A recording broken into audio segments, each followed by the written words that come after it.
Olá, muito boa tarde, seja bem-vindo, bem-vinda a mais um Clube FI Entrevista, hoje gravado. Você está nos assistindo no dia 7 de abril, no dia tradicional, na sexta-feira às 15 horas, mas é Páscoa, né? Já aproveito para te desejar uma boa Páscoa. A gente está gravando um dia antes, no dia 6/4, e tem uma baita conversa para você aqui aprender, remodelar os seus investimentos, a sua estratégia, o seu portfólio e olhar para frente, né? Que essa é a vida de quem analisa valores imobiliários. E hoje eu e você vamos bater um papo com dois analistas, uma analista e um analista. A Isabela Suleiman, da Genial Investimentos, que está aqui, e o Danilo Barbosa, analista do Clube FI. Olha que papo tem para a gente aproveitar nesse início de Páscoa, né? Isabela, muitíssimo obrigado pela presença, bom te receber aqui, viu? Tudo bom, Arthur? Obrigado pelo convite. Tudo jóia. Para você, ia falar, você já é da casa, mas é, né? Literalmente da casa. Sempre bom ter você aqui também, Danilo. Prazer, novamente aqui e agora com reforço, né? Com um belo reforço. Tô mais tranquilo, fico um pouquinho nervoso antes, mas vou me acostumando, mas hoje eu tô tranquilo que hoje eu tenho... Tem resposta para tudo, né? Se eu não souber, ela responde e tá tudo certo. Eu gosto por isso, fica um bate-papo dinâmico, mais leve, visões diferentes. Eu acho sempre legal quando a gente tem a oportunidade de ter mais do que um analista falando das recomendações. Até daqui a pouco a gente vai falar, óbvio, da carteira recomendada de vocês, e não é igual. E isso é mercado, não é? Cada um tem lá... olha para um perfil ao fazer a carteira, olha para um período de tempo, enfim. Então, 400 fundos e carteiras vão ser diferentes mesmo, né? Com certeza. E essa pluralidade, ela faz parte também dos investidores, né? Então, se você prefere seguir aquela carteira que é ultra high conservadora, ou se você tem mais apetite a risco, você consegue mensurar e as carteiras são explicadas justamente para você se adequar e dormir tranquilo ali no fim do dia. Ultra high conservadora, essa aí tem minha cara. Falando nisso, Isabela, eu estava lendo a sua carteira de abril, e aí eu não vou resistir a fazer uma piada. Eu vi que agora o foco nos recebíveis são os fundos nerds, né? Que é o de nota alta, é o high grade. Agora o queridinho do mercado é o nerd, não é isso mesmo? Sim. Eu sempre tive uma preferência pelos high grade, né? Eu acho que, assim, a gente teve um período que os ultra high yield, principalmente com o CDI baixo, eles davam um dividendo um pouco mais alto, sim, né? E o pessoal gostava muito. Eu nunca gostei, né? Eu sempre fui um pouco mais conservadora, gostava de olhar garantia real, alguns ativos, assim, com menos pimenta que... Eu penso assim muito no público que segue a minha carteira. E eu sei que tem muita gente que vai colocar a carteira ali, vai montar e vai olhar daqui 2, 3 anos. E a chance de um fundo com muita pimenta dar problema numa janela de 2, 3 anos de uma pessoa que não está acompanhando é muito alta. Sim. Então eu gosto ali dos fundos nerds. Exatamente. Aqueles que ninguém queria, né? Como diz a sabedoria popular, como é que é? Os humilhados serão exaltados, né? É época de high grade, Danilo? Sim, com certeza. Nas últimas, né, carteiras, a gente começou no Clube FI com uma carteira ali em outubro e setembro, mas eu já fazia esse acompanhamento desde a Exame e do BTG também. A gente colocava middle grade, high yield, não lembro de ter, né, nesses últimos 2 anos e meio, pelo fato do risco-retorno do middle grade ali ter uma taxa próxima ali do high grade, e em relação ao risco-retorno dele, você via que eram garantias muito mais sólidas, empreendimentos já, se fosse em construção, eram expansões de algo que já existia, por exemplo, de shoppings ou de ativos que já performados. Então, mas realmente nessa guinada de inflação que, a curva abriu de uma forma gigantesca, aí você começa a fazer conta, ver um high yield aí se enforcando com IPCA mais 12, 13, e um high grade com IPCA mais 10, né, que a gente estava até conversando, acho que o pessoal faz conta e acaba migrando para esse tipo de fundo que tem menos risco. Sim. Mas imagino que seja um desafio para quem é analista, porque, obviamente, vocês estão sendo comparados. Comparados com o IFIX, comparados com os outros analistas. Deve ter gente que liga para a Isa e fala, eu vi a carteira do Danilo Barbosa, tá dando 0,3 a mais do que a sua, e vice-versa, né? E, muitas vezes, a carteira do vizinho tá dando mais. Aí você vai ver lá, tá cheio de high yield. Ou o próprio IFIX, ele está turbinado pelo retorno dos high yield na época O momento boa. que começou a carteira também. O momento que começou Você a carteira. pega uma carteira que começou com IFIX a 3 mil, hoje ela vai ter um retorno muito diferente daquele cara que começou muito antes, quando estava em 2000, 2100. Então eu acho que a comparação ela tem que ser feita dos ativos e da pessoa se sentir confortável com os ativos que estão lá. Claro, o retorno ele é às vezes apurado ali, só que você pegar uma janela de 6 meses ou um ano, num período que a gente teve o IFIX a 3 mil, agora 2.700, fica uma comparação um pouco injusta. E também, voltando, nas minhas carteiras, eu não tenho uma carteira, eu defino 3 carteiras com perfis diferentes. Então, aquele cara que quer ganho de valor vai ter aquele cara que tem renda, aquele que quer o mix, ele vai... Então, não tem nem, eu acho que não tem como comparar com outros, porque são estratégias distintas e tem que ver como que o analista está pensando. Você também faz carteiras diferentes, né? Não é uma só. Eu faço a renda e a valor, né? A renda, eu chamo assim, ela é mais vanilla, é assim, aquela mais tranquilinha, que não tem muita coisa para acontecer, que assim... Aquela professora Arthur, entendeu? E tem um amigo que me chama de professor Camomila. Eu sou esse. Não tô afim de emoção. Tô afim de preservar o meu patrimônio e ter renda com o meu patrimônio. Isso. São aqueles fundos com boa qualidade, com bons ativos, que assim, dificilmente vai dar algum problema. Se der, ou, por exemplo, o inquilino vai sair, é um ativo de rápida reposição, né, de inquilinos. Então, é uma carteira mais tranquila. Obviamente, a ideia dela não é ter um ganho de capital, é você focar ali muito na renda, né? Sim. E aí eu tenho uma carteira com um pouco mais de pimenta, que aí sim eu vou buscar o que tá descontado, e essa tem hora de entrar e tem hora de sair. Então essa você vai precisar acompanhar, que é a minha carteira de valor. Que é aqui boa parte do retorno esperado, seja na carteira valor, qualquer um dos dois. Na hora de colocar um fundo, você já está pensando na hora de vender o fundo. Isso. E na carteira renda é uma carteira mais de carregar aquela posição e ficar recebendo e reinvestindo rendimentos. Exato. E a valor eu tenho um ponto aqui, eu tô vendo que o ativo está super descontado e eu imagino que deve ter um gatilho de valor por X, Y e Z motivos em breve. E passando esse gatilho, tá na hora de vender. Não é um ativo assim que eu penso para carrego a longo prazo. É realmente uma posição um pouco mais tática. Né? Por isso que o Danilo falou faz muito sentido. Não adianta muito comparar essas carteiras, né? Essa tá dando mais agora. Sim, mas a outra tem uma estratégia que ainda vai maturar e tudo mais. Né? Sim. Consequentemente, na minha visão, a carteira de valor do clube, né? Ela tem uma posição muito maior em tijolo, que é o que está mais descontado agora. E aí você tem quase 66%, 65% em tijolo. Aí você compara com a carteira renda, que assim, você teve deflação, você teve coisas que penalizaram os fundos recebíveis, mas mesmo assim ela está tendo uma performance maior. Aí você pergunta, mas a carteira de valor não era para ter uma valorização maior do que a de renda, mas você está olhando 6 meses. Então, é natural que você não vai... Eu queria acertar o fundo do poço, que a gente estava até discutindo aqui. Mas não, durante esse tempo você vai fazendo os aportes na carteira valor e no horizonte aí de 2, 3 anos... Ciclos imobiliários vão vir e esse desconto que está de 40%, 30% dentro dessa carteira, você vai conseguir observar quando esses fundos, né, tiver fechamento de curva, as condições macroeconômicas ajudarem um pouco também. A minha carteira de valor era uma carteira muito mais volátil que a minha carteira de renda, né? Obviamente, no curto prazo, ela pode dar menos ali do que a minha carteira de renda. Mas é aquela carteira que, quando tiver um estirão no mercado, é para ela pegar bastante desse estirão, né? Sim. Então tem até um tanto ali que é de um movimento possivelmente sistêmico, né? Quando o juro cair, tudo sobe, mas o que está mais descontado e tem qualidade tende a subir mais rápido. Perfeito. Essa é a ideia ali, né? Exato. Só que o importante então é você entender qual que é a sua, né? Qual que é o seu perfil. E aí você vai encontrar a carteira certa, né? Só alinhar a expectativa, é que nem escolher FOF. Não é mais ou menos assim? Vai naquilo que está alinhado com a sua expectativa. Aí vai funcionar, né? Aí vai dar certo. Eu vou falar mais um pouco dos high yield, porque a gente está aqui e, como eu falei, o objetivo é fazer de uma maneira leve, da gente descontrair, mas por outro lado, tem um monte de gente que está tendo prejuízo e que não está feliz, não está achando nada leve. Perfeito. E quer saber o que fazer, né? Putz, eu devo vender agora e tal. Então eu queria que vocês tratassem de 2 maneiras. Por exemplo, estou vendo aqui que aqueles fundos continuam caindo bastante hoje, enquanto a gente está gravando aqui.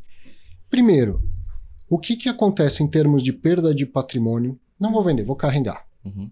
Vai recuperar também? Que nem a carteira de renda? Vai dar um estirão? Vai recuperar também? É uma pergunta. Então eu vou carregar porque uma hora vai tudo recuperar, é igual a todos os fundos que estão baratos. Sim ou não? E a segunda é, quem considera vender? Também, bateu um desespero, as cotas caíram pra caramba. É hora de vender nesse momento? Quem quer começar com a pergunta, pergunta tranquila? A pergunta fácil. Eu acho que nunca compre no calor, assim, né? Se você tiver uma apreciação muito grande das cotas, ou se estiver valorizando muito, você vai lá comprar, você fica meio assim, putz, será que eu perdi algum time? Será que tá acontecendo alguma coisa? Quando tá caindo, eu acho que o racional é o mesmo. Só que aí o que você vem na sua mente é, putz, pode cair mais. Sim. E aí você olhando o patrimônio desses ativos, eles não estão perdidos, né? Existem ativos que têm uma certa garantia. Esse processo jurídico, ele pode durar anos. Então, você começa a fazer conta de carrego, né? Se isso pode valorizar ou não. Na minha visão, eu acho que não vale vender nesses momentos de estresse. Assim, eu esperaria mais, passar, ver o que vai acontecer com esses ativos, continuar observando como é que vai ser as próximas assembleias que possivelmente tem no controle ali, se você está citando do grupo de Gramado, por exemplo. Mas eu não gosto de ficar fazendo essas movimentações dentro do olho do furacão. Mas eram ativos que não estavam sobre as nossas recomendações anteriormente. E que agora a gente volta para isso para poder cobrir tudo o que está acontecendo e dar alguma visão daquilo que pode acontecer com esse fato. Sim. Dentro do clube a gente fez um relatório sobre, né, cobrindo, levantando todos os fundos que tem GPK dentro da carteira, para poder facilitar a pessoa ver, putz, esse fundo tem, porque não foram todos que divulgaram, outros investem indiretamente, a gente fez esse levantamento, para a pessoa pelo menos saber que tem um percentual, ou ele é pouco, ou ele é muito, dentro daquilo dentro de tudo aquilo que está acontecendo. Então, na minha visão, eu esperaria mais as coisas desenrolarem, porque o que está sendo precificado 50% de deságio, na minha visão, é um pouco de exagero em cima dos ativos que ali ainda tem, que podem ser recuperados e não vão ser exauridos, né? Não pegou fogo nesse sentido. E tem lá garantias, algum valor recuperável tende a ter. Concorda, Isabela? Mais ou menos. Mais ou menos assim, em qual ponto, né? Você tem a garantia, né? E essa garantia está na mão de pessoas que também estão ligadas ao grupo. Então eu fico assim, eu tenho ali, eu não sei exatamente o que vai acontecer, mas assim, será que eu vou executar a garantia que está na mão de um outro cotista meu e dar para esse fundo aqui porque ele tem a dívida? Eu vou rolar essa dívida e tentar pagar de alguma forma? Assim, eu acho que tem algumas coisas ali que não estão muito bem explicadas, né? E até, assim, não sei se eu seguraria, tá? Sendo um pouquinho contrário. Olha como é legal, né? Ter visões diferentes. Porque eu acho assim que os que já avisaram que estão atrasados, ok. Tem muita coisa ali que não foi avisada ainda, mas que tá rolando algumas renegociações, né? Justamente porque vários devedores estão em dificuldade. Eu acho que principalmente segmentos de multipropriedade vai passar por muita dificuldade com aumento de endividamento, com redução nos postos de trabalho, com juros altos. Então, muita coisa ali não vai parar em pé. A gente já viu alguns casos, acredito que a gente deve ver mais nos próximos meses, tá? E eu tenho dúvida como que vai ser feita a execução daquela garantia, se vai ser dado um waiver, se vai ser dado um CRI que vai dar mais 10 anos para ele pagar, ou numa taxa muito menor. Eu tenho algumas dúvidas ali, o que vai ser feito. Eu acho que talvez ali tenha um conflito de interesse que não está muito bem explicado, tá? E isso sempre me incomodou, e eu acho que o segmento também nunca foi dos meus favoritos. Então, assim, eu acho que, assim, minha opinião, eu não teria esse fundo na carteira, mas se você ainda tem, pensar bem se vai cuidar ali, analisar um pouquinho melhor os riscos que você está tomando e entender que a cota patrimonial que está marcada ali, que eu recebi essa pergunta foi ótima. Daí eu parei para pensar assim, eu falei, cara, eu entendi o pensamento dele. Ele falou assim, poxa, o fundo tá 50% do VP, mas ele tá pagando IPCA mais 10. Vai valorizar, mas vai valorizar até o 100% do VP, né? E ainda vou ganhar IPCA mais 10. Eu falei, cara, vamos lá. Boa parte disso vai ser marcada a zero e pode entrar em uma execução ali. E aí são anos na justiça até você conseguir executar o imóvel, até vender em leilão por 100%, 70%, 50% do preço de avaliação daquele ativo, né? Então, assim, eu tomaria bastante cuidado e não tomaria nenhuma decisão baseada em VP, tá? Eu olharia ali meio que sendo um pouco mais minuciosa no que está em garantia, se vai conseguir pagar, se está tendo waivers, se está tendo barrigadas aqui, para tentar dar algum tipo de conforto ali para um devedor que já não está conseguindo pagar, né? Né? Tentando alongar um pouquinho esse problema. Mas foi bem nessa linha a minha pergunta mesmo, porque é lógico que o valor patrimonial de hoje ele não vai ser o mesmo de amanhã. Não. Mas também, lembrando do baita relatório que vocês fizeram lá, não é porque o fundo tem, por exemplo, 5% de exposição àquilo que esse 5% vai zerar, né? Então, não vai ser 5 daqui 2 meses, mas também não vai ser 0. Então, tem algo aí no meio que é recuperável, mas recuperável ao longo de quanto tempo. E tem a questão do conflito que a Isa levantou bem, né? Sim, é perfeito. Acho que esse ponto é muito importante. Sim, existiam alguns fundos que, por exemplo, tinham 10%, que era o caso do Iridium, dentro da carteira, e teve uma queda muito abrupta, ou seja, ele foi realmente precificado acima do que ele tem dentro daquele... Se esses 10% virasse 0, ainda assim ele caiu mais do que isso. Caiu mais, isso. Para mim não faz sentido.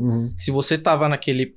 você comprou aquele fundo sabendo que ele tinha esse risco, e aí se você não sabia e você vai vender porque você não quer aquele ativo, você está vendendo mais barato do que se não tivesse o ativo. Do que se não tivesse o ativo dentro da carteira. Então, mais nesse sentido. Essa questão que ela colocou do VP, ela é sim importante, mas no meu caso, assim, você avaliando o que tem dentro da carteira são ativos assim que já estão em estágio até bastante avançado de obra.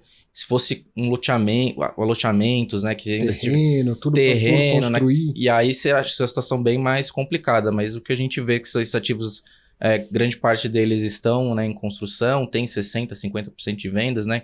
E o que deu para ver, a situação financeira da empresa talvez não seja uma lástima realmente, mas é uma situação difícil.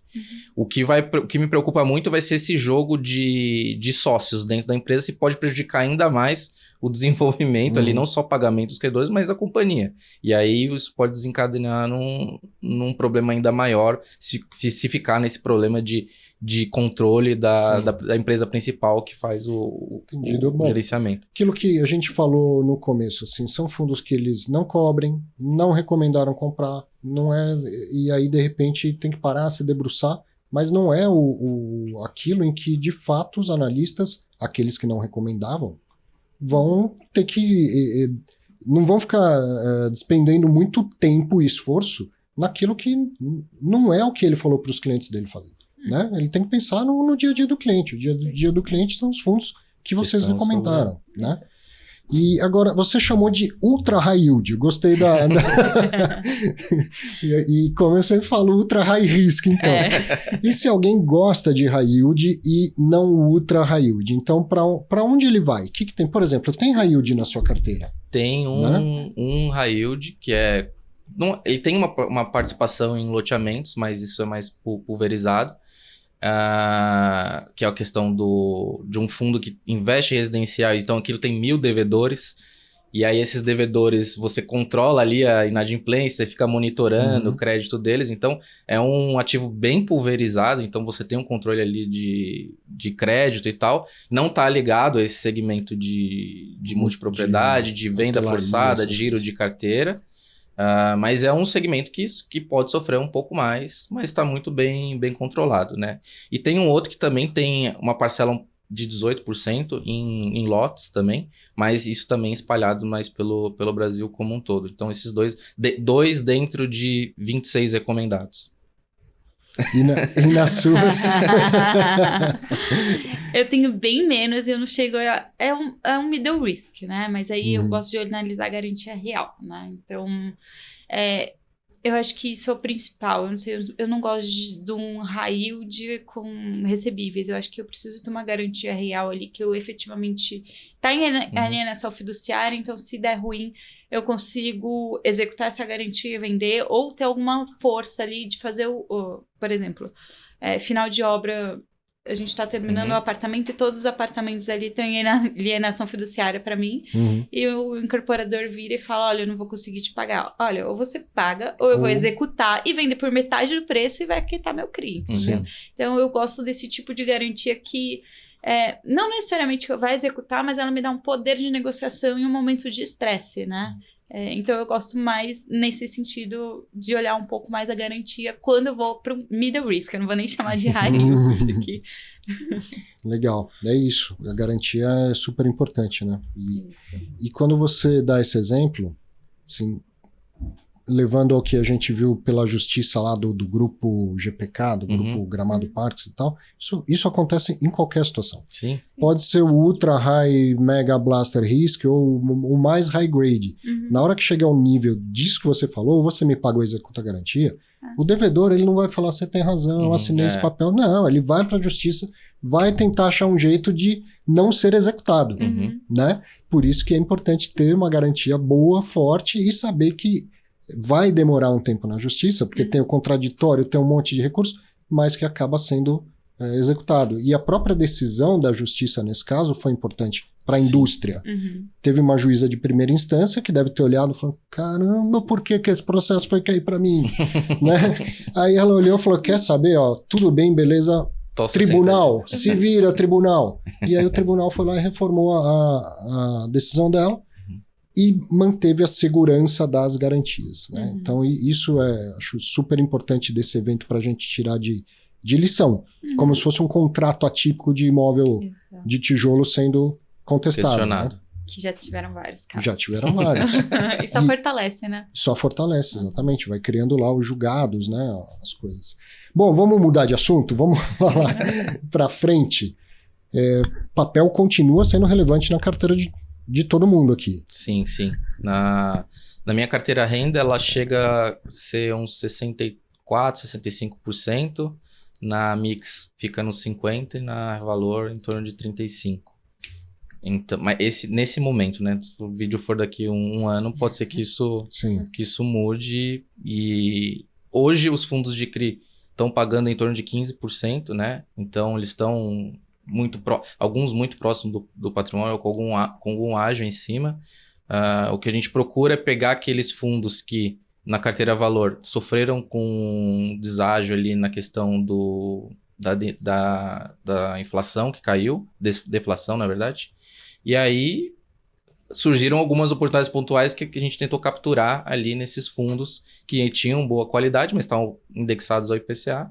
Então, mais ou menos foi esse racional de mudanças dessa carteira ali do meio do ano passado até hoje, que ainda você consegue ter um efeito de cauda desses fundos que ainda tem um certo deságio e que estão pagando absurdamente com nível de risco um pouco baixo. E aí esse pagar absurdamente não é porque ele compra um CRI arriscado que paga IPCA mais 15, é porque a cota caiu a tal ponto que você entra... Que a tira, ela cresceu muito. Ele tem lá IPCA mais 7, mais 8, mas você paga com um desconto tão grande que leva ao resultado de IPCA mais 10. Perfeito. Exato.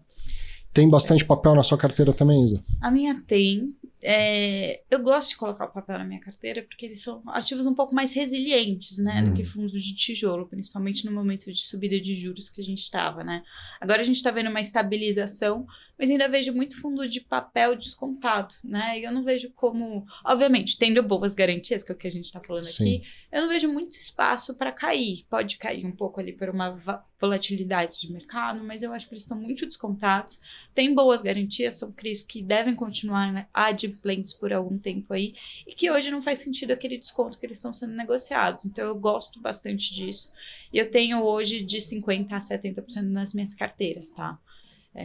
Justamente para segurar ali e tentar dar uma diminuída na volatilidade também, né? Porque a gente teve bastante volatilidade nos últimos meses. Então 50% a 70%, 60% é bastante coisa no papel.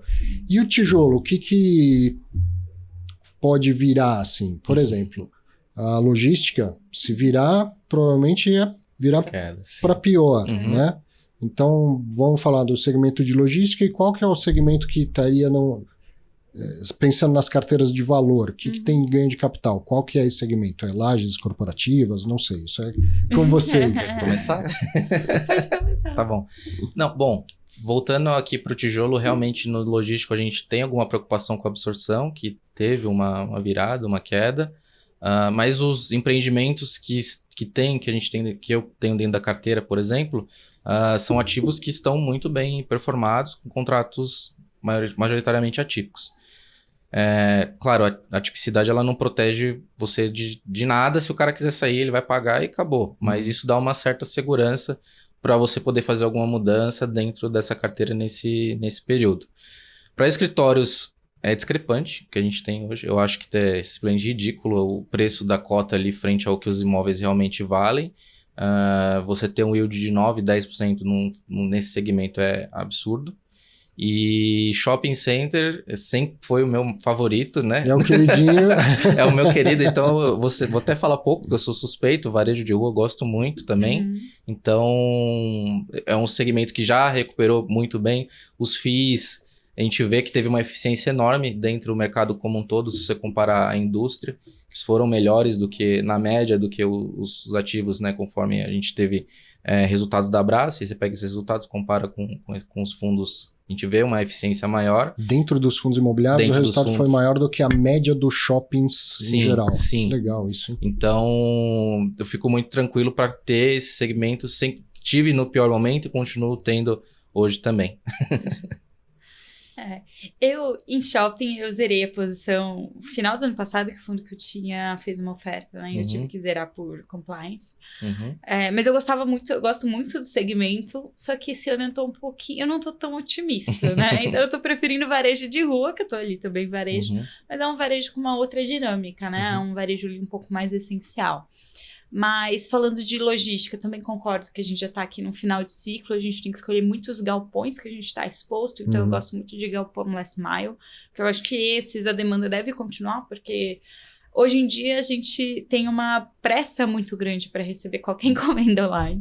Eu tava falando até com o Rafa, que trabalha lá comigo, ele falou, olha, se não chegar na minha casa em 2 dias, eu nem testo. 2 dias? Ele mora em São Paulo? Que 2 dias eu fecho o site, imagina. No máximo eu espero até amanhã. A maioria das coisas que eu compro chega no mesmo dia. Então a gente tem essa urgência, né? E eu acho que as varejistas, né? Mercado Livre, principalmente. Essa urgência custa caro para quem entrega, né? E até loja, um pet shop que eu estava acostumado compra hoje, chega no mesmo dia. Agora é de 2 a 5 dias úteis. Quer dizer, o bicho pegou.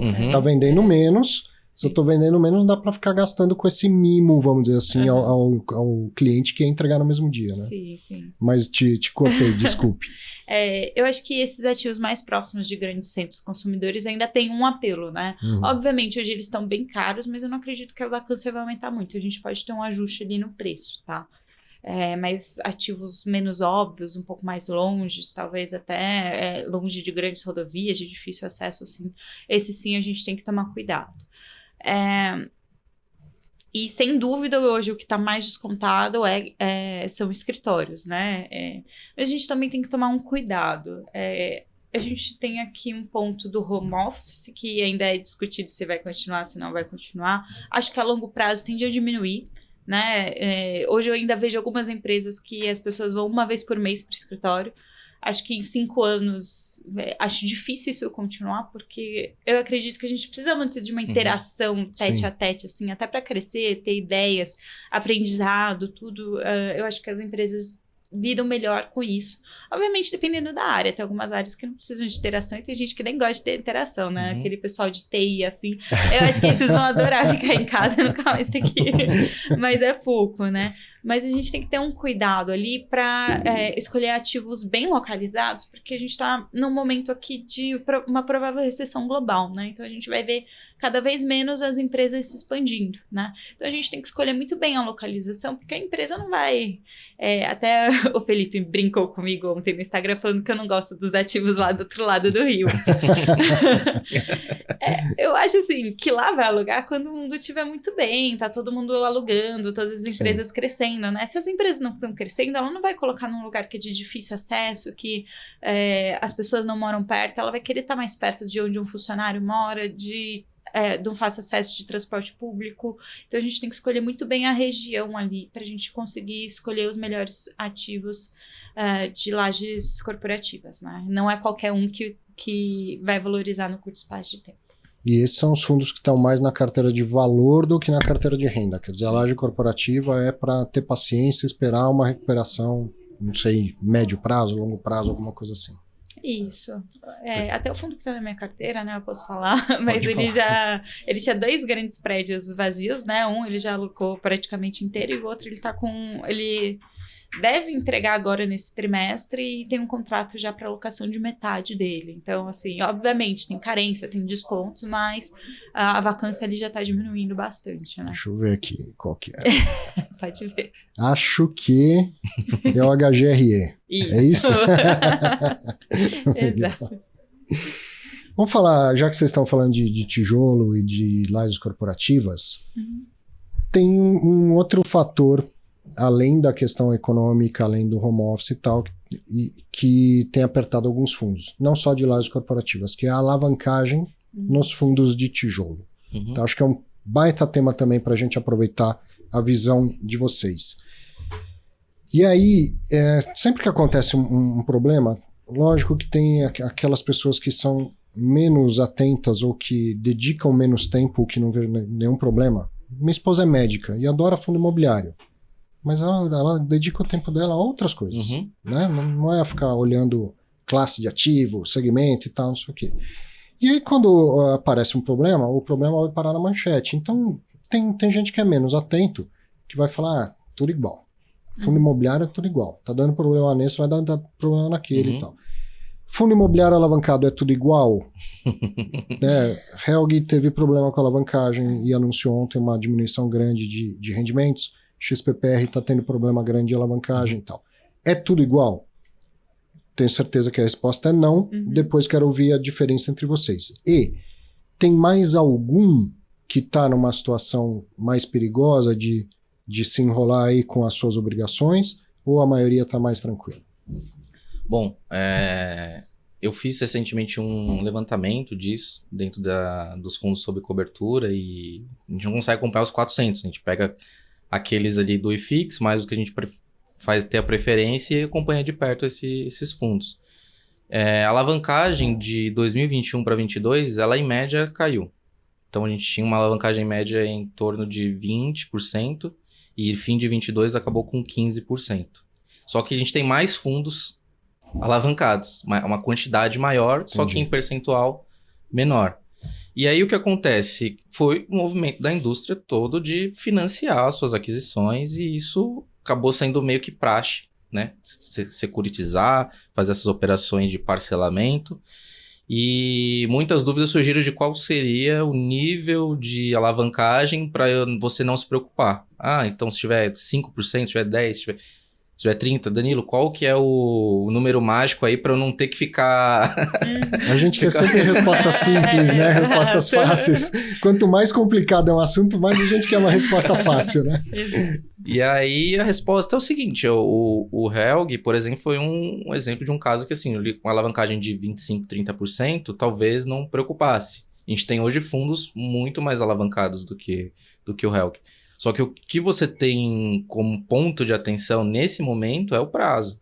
Então, se no 80%, ou se 70%, 80%, 90% da sua alavancagem está com uma data que chegou, né? A conta tem que pagar agora, vai vencer o boleto. Como que faz? Você vai refinanciar? Poderia ser a estratégia da REC e falar, vou pedalar isso para frente, vou tomar taxa, vou alongar essa dívida. Mas não, ele falou, vou deixar de pagar e vou quitar isso, vou quitar durante 3, não sei quanto tempo que vai ficar sem distribuir, precisa fazer conta, é um fundo também que eu não tá no meu radar de cobertura, dentro de recomendação também, mas sei lá, dos 70 milhões que tá alavancado, vou ficar alguns meses sem distribuir, vou quitar isso, meu PL aumenta e depois eu volto a distribuir o dividendo. Minha obrigação com cotista é a cada 6 meses, não é todo mês. Só que você até comentou antes da entrevista começar que os fundos imobiliários é a indústria mais vigiada do mundo. Mais vigiada que tem. Nada é tão vigiado. Nada passa, né? É a paixão, né, do brasileiro, que é o imóvel e tal. E a gente imagina há quantos anos... cada vez mais gente que faz live, mais analistas, a imprensa em geral cobrindo, é a indústria mais vigiada que tem, né? Exato. E nesse sentido, começaram a aparecer dúvidas sobre de qual número seria. Eu falo, não existe um número, existe o prazo que você deve e se você vai ter caixa ou não. É isso, é muito simples a conta. Não, mas eu tenho que fazer o estudo da alavancagem. Não, você vai ter dinheiro ou não? Você vai vender ativo? Você vai reperfilar essa dívida? Você vai ficar sem pagar? O que você vai fazer? Então, isso não dá para o analista saber, porque até mesmo... até um ano atrás, para a REC estava tranquila essa alavancagem e não havia nenhuma preocupação. O cenário era completamente diferente. Eles previam, inclusive, que a vacância fosse cair e o futuro ninguém consegue prever. Mas eu acho que foi uma decisão até que corajosa de você se impor e falar, não vou pagar e vou quitar aqui a minha dívida, honrar minha dívida e aumentar o meu patrimônio e todas as explicações que o Moise deu e que acho que deve ser respeitado também. E se você não está satisfeito, assim, você tem uma moeda de troca. E foi o que o cotista fez de vender. Mas você também vender a preços que são surreais ali, porque vai ficar... algum tempo sem rendimento. 3 ou 4 meses, eu não sei quanto tempo novamente. Mas eu acho que também não é uma decisão muito racional deixar esse tanto dinheiro na mesa. Exato. Assim, eu acho que a alavancagem é uma coisa que a gente tem que tomar muito cuidado, né? Eu acho que muitos poucos cotistas se atentam ao detalhe. Também vejo poucos relatórios abordando, então isso é uma coisa que eu tenho mudado nos meus relatórios que eu tenho atualizado, é explicar um pouco melhor essa dívida, o que ela está alavancando, como tá, se ela está em carência ou não, porque carência engana. Né? Carência, você tem aquele aumento de dividendo e você fala, nossa, aquele fundo tá valendo R$70, tá pagando 90 centavos, é um ótimo fundo. Aí começa a pagar, aí acaba a carência, né? E o dividendo cai, obviamente, né? Então, acho que a gente tem que tomar muito cuidado. E um outro ponto aqui também de atenção é assim, qual o prazo dessa dívida? Eu vi muitos fundos fazerem um CRI para 5 anos, imaginando que uma janela ia abrir para ele conseguir captar e amortizar. E essa janela está fechada há 1 ano e meio, posso falar aqui, que seria meados de 21, quando os juros começou a subir e começou a fechar a janela. Agora está, assim, arrisco de dizer que 100% fechada. A gente vê uma oferta ou outra, mas está bem complicado e são poucos os fundos que estão conseguindo captar. E alguns fundos está chegando ali o momento de pagar aquele CRI e não tem de onde tirar, né? Então, acho que a gente tem que prestar muita atenção. Eu tenho visto fundos venderem, que a gente brinca aqui de da coroa, para pagar a amortizagem, né? Para amortizar a alavancagem. E mesmo assim não está sendo suficiente. Então, eu acho que a gente tem que tomar bastante cuidado. Também concordo que não tem um número mágico. Tem um número que pode deixar a gente confortável, mas esse número não é para sempre, né? A gente pode ver ali o quanto que ele tem de caixa, quanto que ele tem de compromisso nos próximos anos. Mas a gente tem que acompanhar muito bem o que ele vai fazer com esse caixa, como vai ser a gestão, se ele não tem outros compromissos, porque às vezes ele vai expandir e ele está usando um capex gigantesco que vai sair do caixa. Às vezes eu já vi muita gente não levar isso em consideração na hora de analisar. Então, tem caixa, mas o dinheiro já está meio carimbado para outras coisas além da dívida. Exato, exatamente. Entendi. Então a gente tem que tomar muito cuidado aí na hora de analisar. Quer falar? Não, é só um último ponto, é que assim, talvez também nesse sentido que foi falado, o benefício da alavancagem, qual que seria se você tem uma carência, se você vai pagar mais, tudo bem, mas vai pagar mais quanto? 1%? 2%? E o que pode acontecer se isso der errado? Era isso, era a minha próxima pergunta. No fim das contas, assim, vale a pena, mesmo uma alavancagem boa, vale a pena a relação de risco e retorno de alavancar num fundo imobiliário? Compensa? Depende. Teve um caso que foi muito discutido, você até falou 1 centavo aqui, eu lembrei do Vino. Esse foi icônico, né? Esse caso, realmente, acho que ficou muito alavancado, aumentou muito o risco para um retorno muito, assim... Não fazia sentido, tá? Eu achava que eu gostava muito do fundo como ele era e acho que a alavancagem ali saiu dos meus preferidos, tá? Nesse momento. Mas é uma alavancagem que eu acho que não foi tão... não agregou tanto ao fundo, tá? Mas eu acho que, via de regra, é saudável a gente ter um pouco de alavancagem, mas a gente vai depender muito. A gente tem que analisar muito bem o imóvel, o contrato que ele tem e os inquilinos. Por exemplo, eu gosto de um fundo com alavancagem que não vai me preocupar, se ele tem uma alavancagem casada com um contrato atípico com um inquilino bom. Perfeito. Né? Tanto em prazo quanto em questão de indexador, que não seja uma alavancagem muito grande, que ele consiga ter caixa ali para pagar pelo menos os 3 anos ali sem fazer muita coisa, que ele tenha uma posição, são fundos também que fazem gestão ativa de carteira, então vende um ativo ou outro e consegue às vezes amortizar um pouquinho ali da dívida antes, então a gente tem que analisar uma série de variáveis, não é assim, 20% de alavancagem tá bom, daí você vai ver o fundo lá só tem contrato típico, acontece alguma coisa lá na região, todo mundo devolve, ele tá com 50% de vacância, acabou, né? Nesse sentido, a gestora, ela faz conta também. Ela sabe que ela vai tomar esse risco. E por que ela faz isso?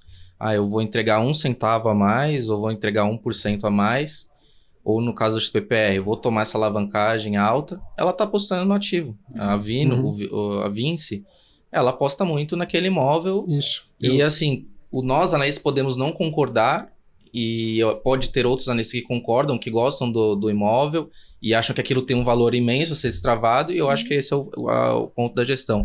A gestão, ela não é burra, ela não está querendo ferrar a vida do cotista, ela simplesmente acredita na tese de investimento naquele imóvel. E aquela tese, você não vai saber hoje, amanhã, você vai saber quando aquilo for concretizado. Perfeito, eu ia comparar com a carteira renda e a carteira valor, entendeu? Então, já que a gente está usando esse caso, Vino vai lá, alavanca, compra o imóvel da Globo, a renda sobe 1 centavo.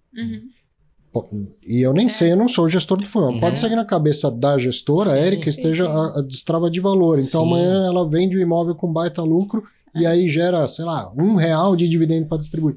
Aí a conta fechou, mas demorou um tempo para maturar. E aí que é importante o trabalho dos analistas para ajudar a gente a desvendar isso. Né? E vai ter analista que vai falar, não faz sentido nenhum, porque ele não vê valor naquele imóvel.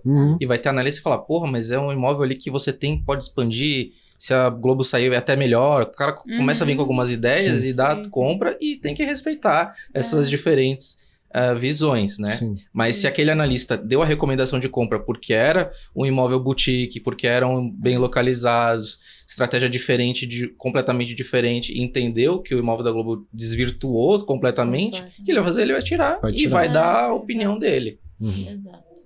Que foi o que aconteceu, realmente. Ele tinha um case de boutique offices, né? Que são aqueles escritórios com lajes menores. E aí comprou um ativo gigantesco da Globo, né? Acredito, obviamente, não acho que eles compraram do nada. Ninguém faria uma transação desse tamanho só pra, sei lá... Dar 1 centavo a mais. Dar 1 centavo a mais. E tem vários cotistas falando que vai ganhar mais taxa de administração, né? Não sei que conto que eles fizeram, mas tudo bem. Não acho que foi isso. Eu acredito que deve ter um case, mas desvirtuou um pouco do que era o fundo antes, né? É um pouco o XP, eu adoro trazer esse caso, que é o XP Properties comprando Faria Lima Plaza por 30 mil metros quadrados.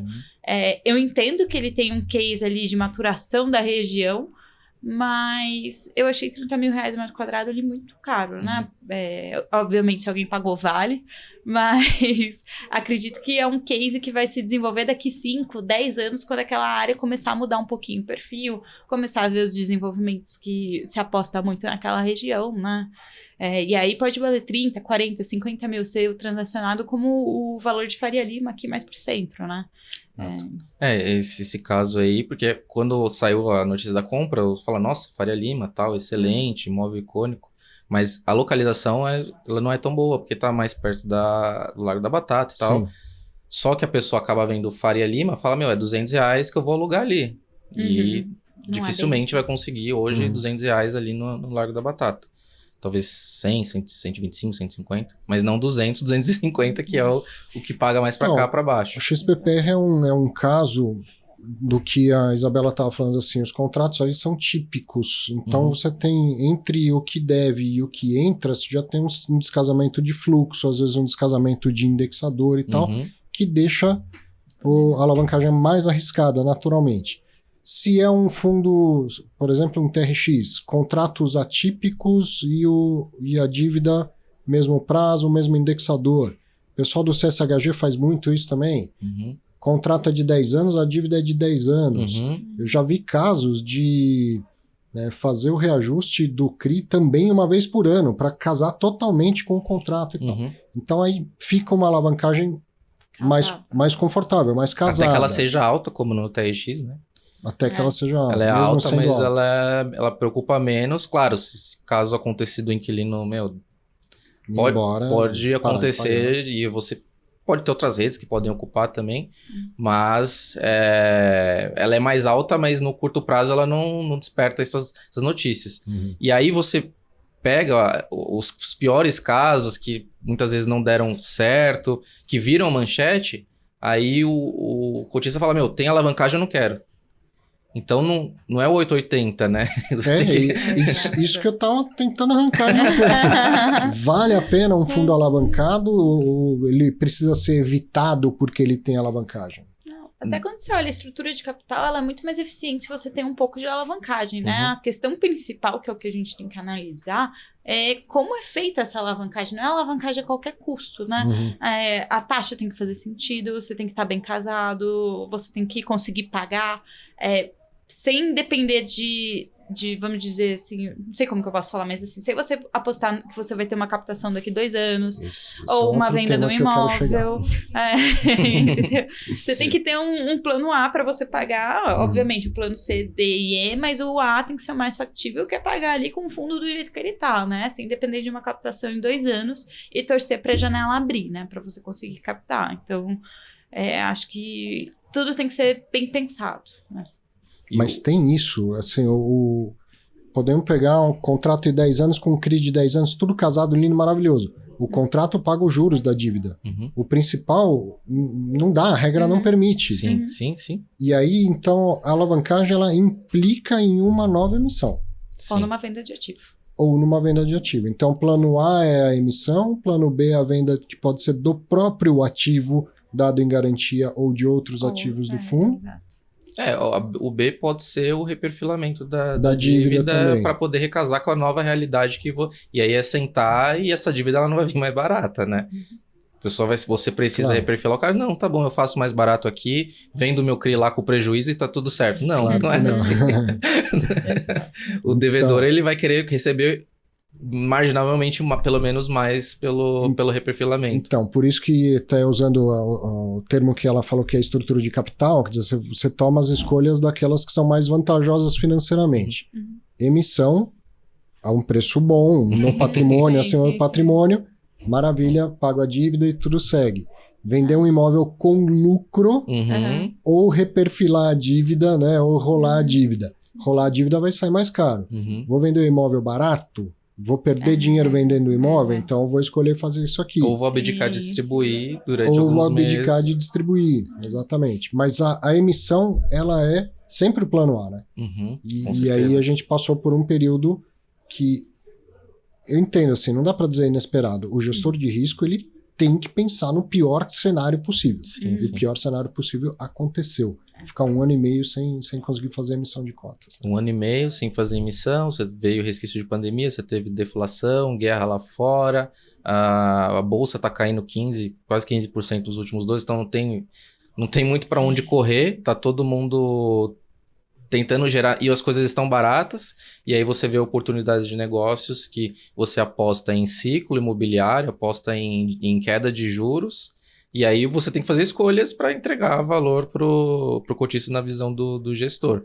Tem fundos que não fizeram nada. Simplesmente não compraram nada, não alavancaram. E aí esses são os gênios. Poxa, se a gente tivesse uma inversão, ou tivesse um cenário completamente diferente, eles seriam os que estariam parados no tempo. Que ficaram para trás. Então... é uma faca aí de o Danilo começou a falar assim, tava simples, né? Pandemia, guerra, parei, né? Inflação, banco que quebra. Agora entrou mais um país para a OTAN, a Rússia não tá muito feliz com isso e tal. Aí é aquele momento, né? Eu vejo o pessoal do mercado financeiro, do qual eu também faço parte, mas é um momento de incertezas. Certeza, é. Quando que existiu um momento de certeza na sua vida, Isabela? Você teve alguma certeza de alguma coisa na vida? Gente, não, assim, a gente tem momentos de otimismo, de pessimismo, mas a gente nunca vai ter certeza de nada, né? Qual que é o momento mais difícil de fazer análise e recomendação? É agora ou é, por exemplo, no final de 2019, que eu olhava para aquilo e falava, tá tudo caro, tá todo mundo louco, tudo vai cair. Porque uma coisa, num cenário normal de mercado, você olha lá para o high yield, fala, esse negócio um dia vai dar errado, certo? Quando tá todo mundo muito otimista, você olha para o negócio mais high grade do mundo e fala, a este preço vai dar errado. Vai dar errado, né? Quando que é mais difícil fazer análise e recomendação? Quando tudo tá caro, mesmo que tá bom, tá caro, ou agora que tudo tá barato e ninguém quer saber? Ai, gente, é agora, né? É agora, hoje é o momento de você comprar. Pô, até em ativo real, a gente vê shopping sendo vendido a preço de banana. Você vê, assim, tem muita. Hoje em dia, as pessoas. A gente tá vendo muitas vendas de ativos reais, e nem tô falando indo para fundo imobiliário mesmo, mas muita gente se desfazendo de ativos aqui. Eu vi até um fundo de Israel que tá vendendo shopping aqui a preço quase de banana porque ele quer sair do Brasil. E quem tem dinheiro para comprar? Entendeu? O ativo tá super bom, super barato. Se pudesse fazer emissão de cotas, tinha um monte de fundo imobiliário comprando. Comprava. Assim, eu acho que hoje a gente tem bastante oportunidade, né? Diferente do que tinha em 2019, que estava já tudo com preço muito esticado, que foi o boom de mercado. A gente já estava ali numa inversão de ciclo, né? Para baixo, e agora a gente está chegando aqui no fundo do poço, que a gente está brincando, né? Que é o final do ciclo. E hoje a gente vê muita coisa descontada, né? Hoje é muito fácil a gente recomendar, mas poucas pessoas querem ouvir, porque todo mundo quer comprar quando tá todo mundo comprando e ganhando dinheiro. Aí hoje tem o coleguinha que comprou lá em 2019 e só tá com prejuízo. O amigo não vai querer comprar, porque acha que só dá prejuízo, né? Mas quando subir 10, 15%, aí ele vai querer comprar. Exato. Bom que eu não sofri isso. 2019 eu tava fazendo valuation imobiliário.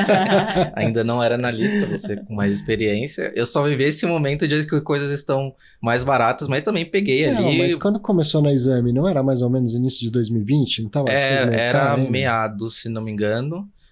Tava começando a ficar muito barato. Não peguei o já tava ficando barato, 1.4, né? Entendi. Só que teve a época ali que a gente pegou... Vai fazer o quê? 7, 8 meses? A gente tava em 6 meses. A gente tava com o IFIX a 3 mil pontos. Tava, teoricamente, assim... E numa situação de PEC, de transição... Período super conturbado. E o IFIX tava alto, né? Em comparação ao que tá hoje, né? Sim. E ainda tinha desconto naquela época também. E agora os descontos são maiores. Agora é maior. É que desde lá até agora a gente já passou por muita coisa, né? Os juros caíram demais. E aí isso fez com que a diferença entre fundo de tijolo e fundo de papel ficasse gigantesca. Os fundos de papel valorizaram, foram para cima do patrimonial e tal, não sei o quê.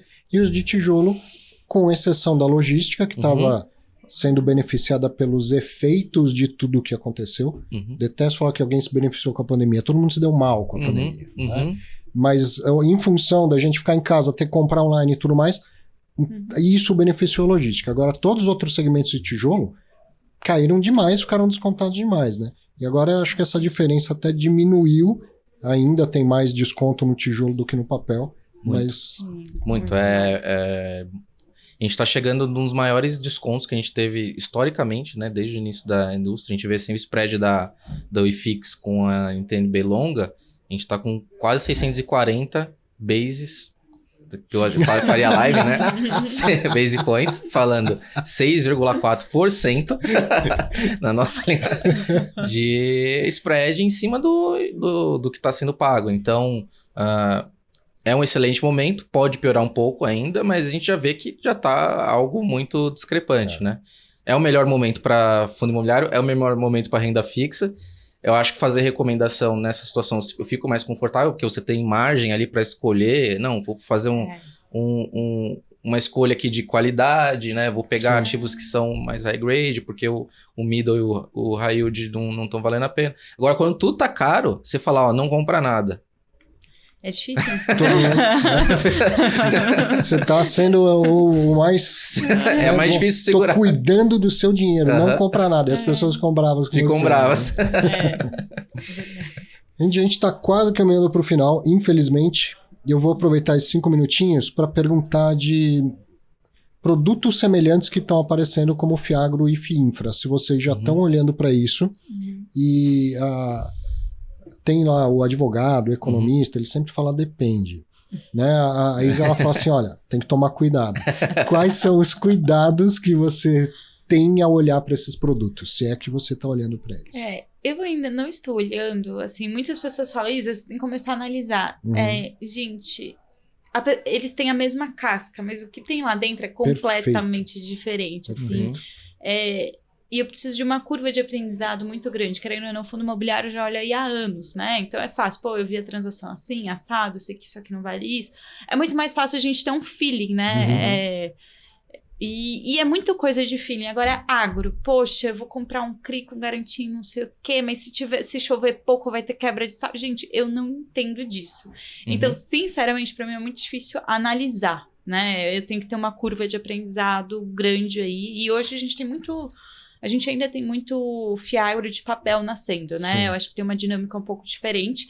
Entra para crédito, eu acho que crédito, agro, a gente tem um pouquinho de preconceito aqui na Faria Lima, né? Que as garantias, elas são boas, mas são difíceis de ser executadas. O preconceito, ele vem do desconhecimento, né? Então, agora, a existência de um mercado crescente vai nos levar a ter conhecimento. Mas você tem razão no sentido que talvez tenha outra analista na Genial só para cobrir Fiagro. Sim. E acho muito bacana. Você fala, não é a minha e não vou cobrir. Né? Até Fiinfra também. Poxa, o que eu entendo de infraestrutura, gente? Uma ponte, um pedágio, um pedágio, uma estrada. A gente não sei analisar se a estrada é boa. Eu sei se o asfalto é bom, se o carro vai bem ali. Agora, porra, faz sentido. A gente vai construir uma estrada que vai ligar, sei lá, 2 cidades nada a ver no interior do Rio Grande do Sul, não sei, gente.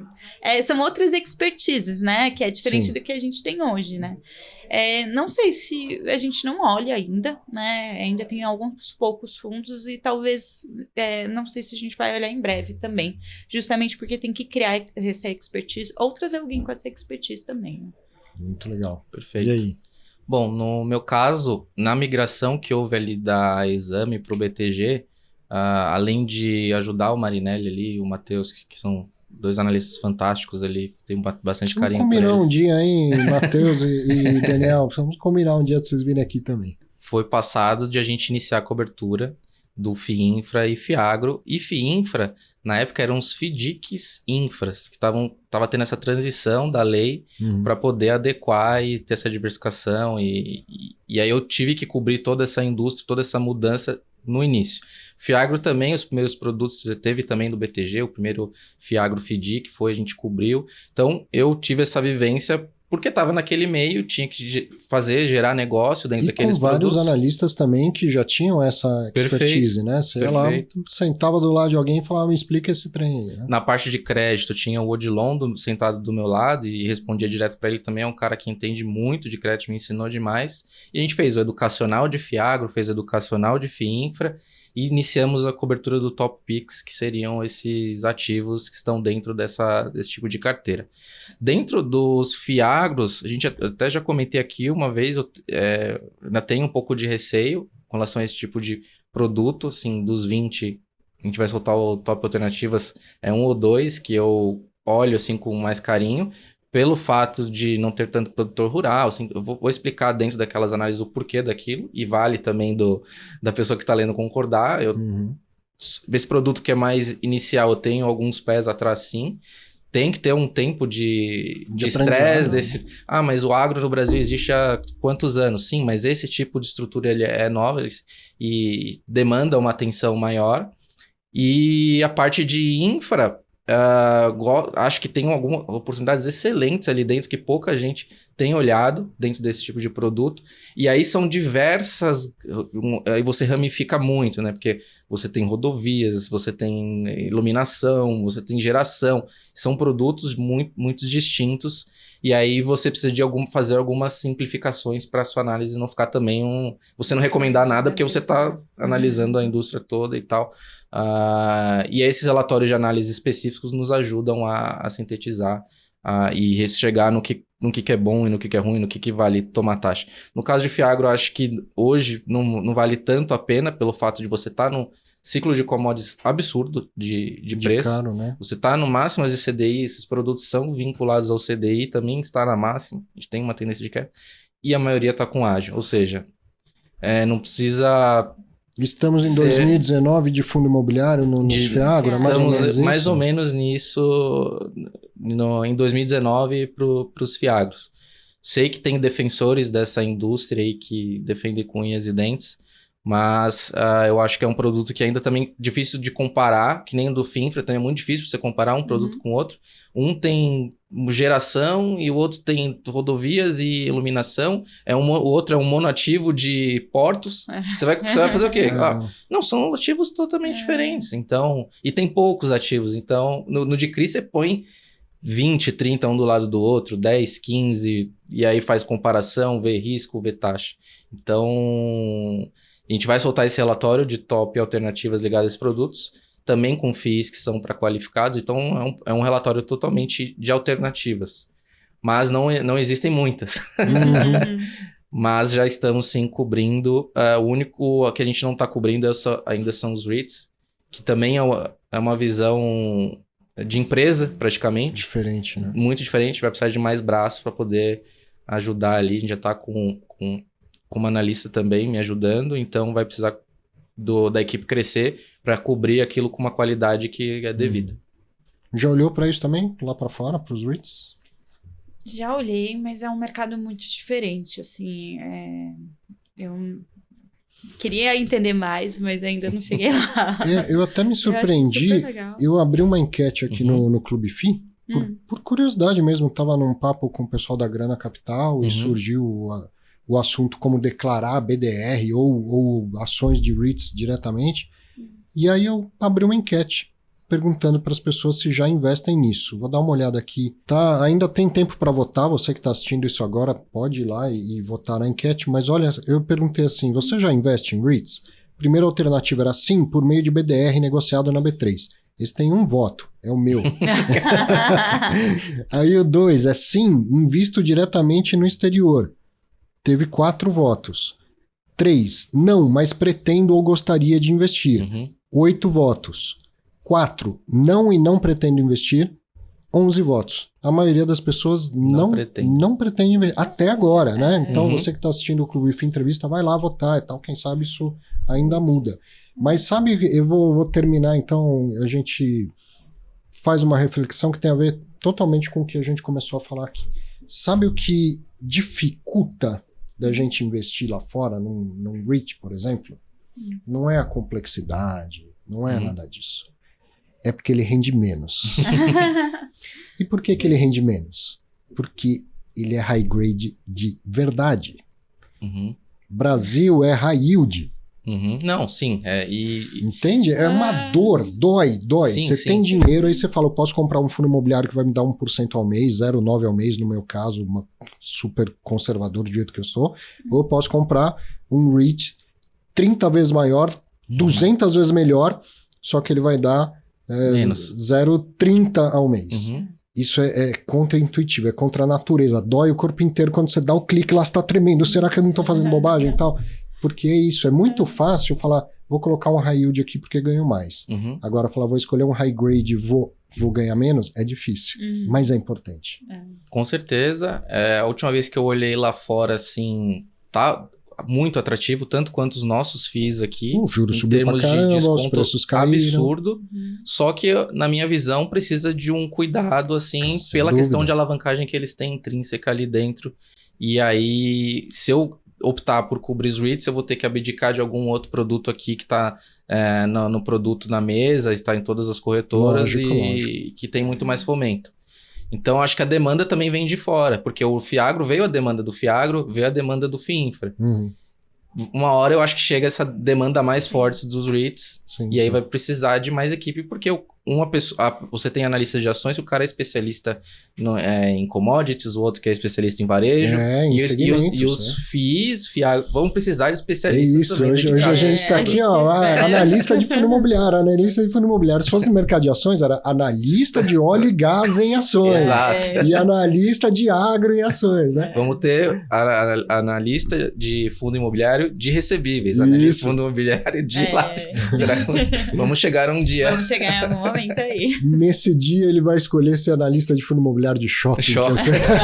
E você? Agora isso se entrega. E se fosse para escolher um único segmento mais queridinho aí? Poxa, eu gosto bastante de recebível. Mas eu gosto de todos, assim, sinceramente, eu não sei, assim, eu gosto de recebível porque tem muito projeto novo, então você tá sempre aprendendo alguma coisa nova, assim, mas eu também gosto muito de olhar as transações que estavam acontecendo, e aí uma coisa acaba levando a outra. Eu gosto de ver shopping, quem tá comprando, galpão, quem tá desenvolvendo, onde tá desenvolvendo, quem tá alugando, e aí, assim, eu gosto de entender o ecossistema como um todo. Eu acho que eu ia ser assim, ia adaptar com todo mundo. Muito bom. Que pena que eu tenho que encerrar, né? Ela tá falando do que gosta. A gente gosta de bater papo aqui com gente inteligente e com gente agradável para que todo mundo aprenda. Muito obrigado, Isa, que tenha sido só a primeira vez. Venha mais vezes. Danilo, não preciso nem convidar. Vem sempre, né? Mas muito obrigado também por ter vindo. Muito bom estar aqui, vou ouvir mais vezes, espero que também com a Isa e que venha mais vezes também. A gente tem opiniões diferentes, eu gosto muito disso, desse tipo de divergência e com quem ganha com isso é o nosso assinante, o público da Isa também, que está na Genial, e os assinantes do Clube FI também. Muito bom. Obrigadão. Obrigada, pessoal. Obrigada pelo convite. Estamos à disposição, vamos falar mais. Bom, muito bom. Para você, belíssima Páscoa, curta o feriado, descanse um pouco também, desencana um pouco de fundo imobiliário, né? Vai curtir um tempo com os amigos, com a família. Mas sexta que vem, volta a pensar em fundo imobiliário que eu vou estar aqui e te aguardo. Grande abraço para você.